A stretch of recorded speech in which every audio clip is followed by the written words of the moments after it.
Good morning, middle school. It's Tuesday, April 7th, and it's good to be with you again. It's been almost 3 weeks, and I miss you guys more than I did when this started. It's not what we want, but we're going to make it as good as we can. I want to let you know that there will be a quiz that I'll pass on to you later today, and you can do it later this week. But it'll be over what I taught you by video on April 2nd, last Thursday, yesterday, Monday, April 6th, and today, Tuesday, April 7th. So everything on that quiz will be what was on the board in the video for each of those days. Just a little side note, I went and checked, and on Thursday, there were 33 middle schoolers that did not watch the videos, and on Friday, even though it's not part of the quiz, there was another 30-some students that didn't watch the videos. The quiz questions will be taken from the videos, stuff that's on the whiteboard. So I want to let you know that, so when you get the questions, you'll be able to know you can find it on the videos. Okay, today we're going to do first a review of where we've been so far in the story of Exodus, in which God is raising up a leader named Moses to set his people free from the slavery they had been in Egypt for 400 years. And it serves as a metaphor for what Moses, as the leader, was going to do to free the people, is what God was going to do through the Son of God, Jesus Christ, to set us free when he came. His freedom wasn't a slavery to a person or some nation or something like that. His freedom was to set us free from sin and what it does to us in our lives. Okay, so Moses is born, and immediately his mother knew that there was something special about this baby, and she hid him in a little basket that she set out onto the Nile River. He was discovered by the daughter of Pharaoh, Pharaoh being the most powerful person or one of the most powerful people in the world. She finds this baby in the basket, takes him, adopts him, raises him as her own. Well, as Moses grows, he enjoys everything that you could have in Egypt. The prestige, the honor, the contacts, the education, the money, the wealth, the opportunities, all of that blanketed Moses, surrounded Moses, until one day he noticed an Egyptian slave master punishing or harming an Israelite slave. And Moses went over to break it up, and he ends up killing the Egyptian overseer. The next day, he saw two Israelites fighting among themselves. He went to break up that fight, and one of them said, "You're going to kill one of us like you killed the Egyptian yesterday?" And Moses knew that what he had done was known. And sure enough, Pharaoh sets out a warrant for Moses' arrest. He wants to have him killed. And Moses has to flee the opulent, luxurious life he had, and he became a shepherd in a wasteland area for 40 years. Well, then one day he's out taking care of his animals, and he notices a bush that was burning but wasn't burning up, wasn't being consumed. And he then goes over to look at it and see it, and he hears a voice. And God, inside the bush, called Moses and said, "Moses, Moses." And we talked about that, and we said, Moses heard God call him by name, call him over, before Moses then heard that the ground was holy. And we said that there are times when we desperately need to hear God call our name, that he knows us, he knows our situation, he knows what we've been through. When God called Moses by name, he was calling the man that God knew everything Moses had done, including killing another person. And Moses heard God call his name that day. And God then told Moses, "You're going to be my leader because I'm raising you up to set my people free from the slavery they have in Egypt." And Moses said, "Well, if I do that, the people are going to know, well, who is it that sends you? What makes you think you can be our leader?" God told Moses, "You tell them my name." And I gave you the Hebrew for that, Ehya, Ashor, Ehya, which means I will be who I am. So Moses was to tell the people everything you know about God from Abraham and Isaac and Jacob and Joseph. God was saying, I will be that way for you. I never change. So Moses goes to Egypt to tell them to set God's people free. And when he did that, Moses was striking hitting a blow with a sledgehammer against the foundation of Egyptian life and culture, because when he told Pharaoh, set God's people free, the Egyptians believed that Pharaoh was the son of God. And if Pharaoh lost this battle, everybody would wonder, well, maybe Pharaoh isn't God after all. And God, by sending a message to Pharaoh through Moses, it was a message of grace saying, Pharaoh, you're out of your league here. I'm giving you an opportunity to change your course. And so as God spoke through Moses to Pharaoh, everything that Moses spoke, in a sense, were words of grace, saying, Pharaoh, you need to wise up. So through Moses, God brings upon Egypt plagues, is how they're known in the Bible, as a way to force Egypt's hand, to force Pharaoh's hand to set the Israelite people free. And there are 10 of them. We're going to go through them now, and I'll make note of one special feature of each of them. They are found starting in Exodus chapter 7. And the first plague was a plague on the Nile River, one of, if either it or the Amazon are the largest rivers in the world. It was the life of Egypt. The people lived along the Nile, and they were able to carry on because of the waters the Nile provided, when everything else in Egypt was a wasteland, was desert. And so Nile represented life to the people, and the first plague was upon the Nile, and God, through Moses, turned the Nile into blood. The fish died, the water was undrinkable, and it even says, the fish in the Nile died, and the river smelled so bad that the Egyptians could not drink its water. Blood was everywhere in Egypt. And that's Exodus chapter 7, verse 21. I'll put these up here so you'll know. So that's Exodus 7, verse 21. So Pharaoh doesn't let the people go. His magicians were able to duplicate what Moses did. He wasn't impressed. So God sent another plague a week later. And that plague was the plague of frogs. The frogs would come up out of the Nile River and cover the land of Egypt. They'd be in your bedroom, your kitchen, your bathroom, and your cupboard with your pots and pans, and your refrigerator right next to your gallon of milk. They were everywhere. And the Bible says that that Pharaoh's magicians could duplicate that miracle too, which I mentioned to you on Thursday. That to me is a moment of humor in the story, because you can imagine Pharaoh saying to his leaders, his court people, hey, I don't need more frogs. You're making more frogs. Good for you. I need you to get rid of the frogs. And they weren't able to do it. That brings us to plague number 3. And this is the plague of gnats.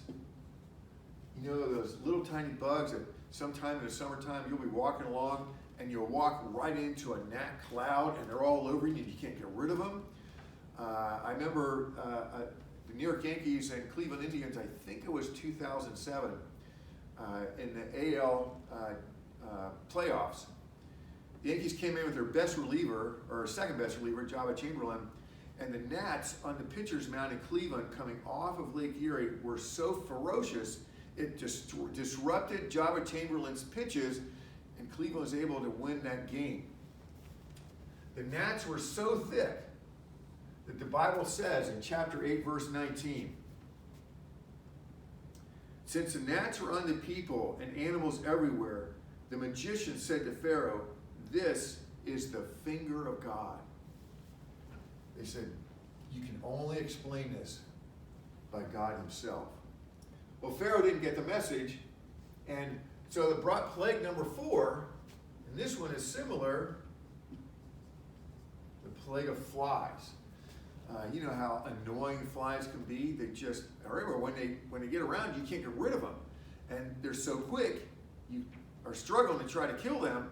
And so the plague of gnats is followed right up with a similar plague, the plague of flies. But this time, God says this as the plague was to start. On that day, I will deal differently with the Israelites in the land of Goshen, where my people live. No swarms of flies will be there, so that you will know I am the Lord in the land. So, the Israelites here were safe during this plague. Okay, plague number 5 is a plague on cattle, in which God was going to do something to strike an illness or some plague of some sort on the cattle. But the Bible says in chapter 9, verse 7, that no cattle of the Israelites were harmed. So, we're through the first 5 plagues: the Nile River, frogs, gnats, flies, cattle. Number 6 is one that just gives me chills. And this is the plague of boils. And the thing that makes this chilling to me, it says in chapter 9, verse 10, Then the Lord said to Moses and Aaron, Take handfuls of soot from a furnace and have Moses toss it in the air in the presence of Pharaoh. It will become fine dust over the whole land of Egypt, and festering boils will break out on the people. Festering boils. Those are boils that are like open sores.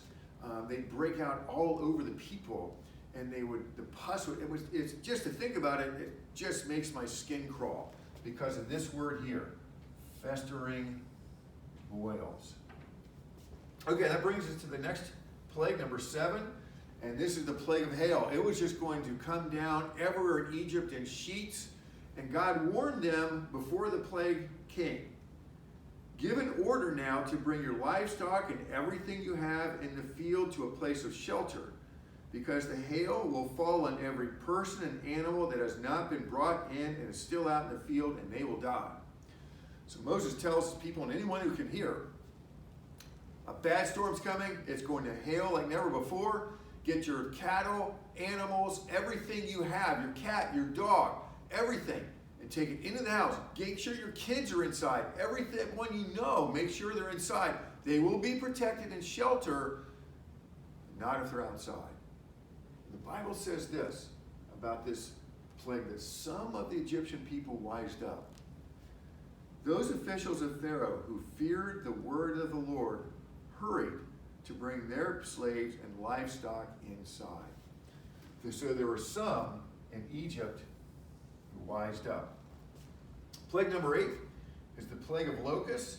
And the special feature here, it says there were so many locusts that it says they will cover the ground so you cannot see the ground. There were so many locusts that you looked down and you couldn't see the ground because there were locusts there. Everywhere you stepped, there was a locust. Plague number 9, of the first 9, the 2 that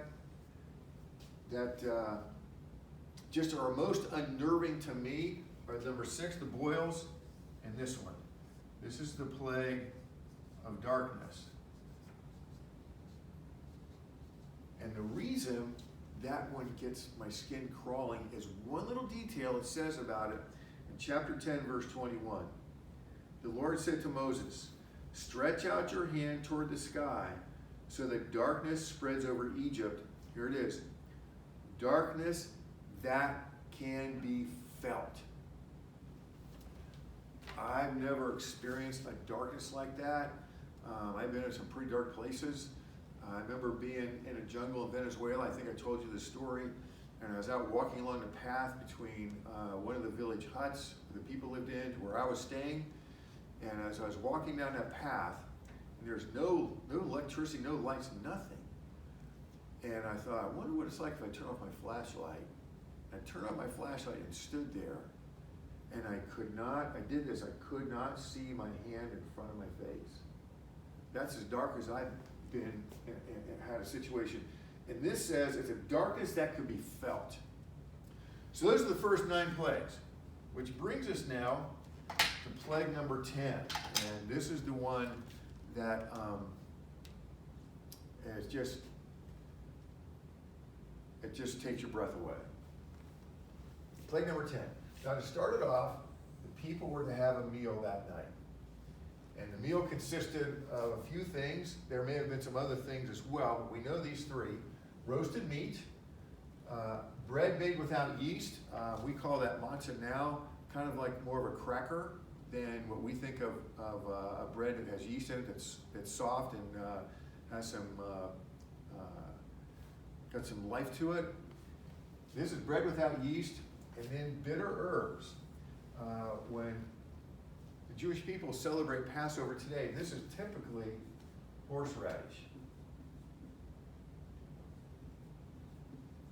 And I love horseradish sauce, and I don't mind straight horseradish, but it will make your nose run, your eyes water. I mean, it's a powerful kind of bitter taste. I like it, but I like it in small amounts. So they think that's the bitter herbs that the Israelites were to eat that night. And the reason for this, it was to remind them. And every time they celebrated Passover, eating the bitter herbs would be a reminder of the bitterness of the slavery that the Israelites had endured under the Egyptians. Then they were to take blood from this animal that they killed, and they were to go to their door on the outside of their house, and they were to take some of that blood, maybe they put it in a little pot or something, and they were to wipe blood on the door frame around their front door. So take some bread on the sides, over the top, and that would signify that they had killed an animal as part of that evening meal.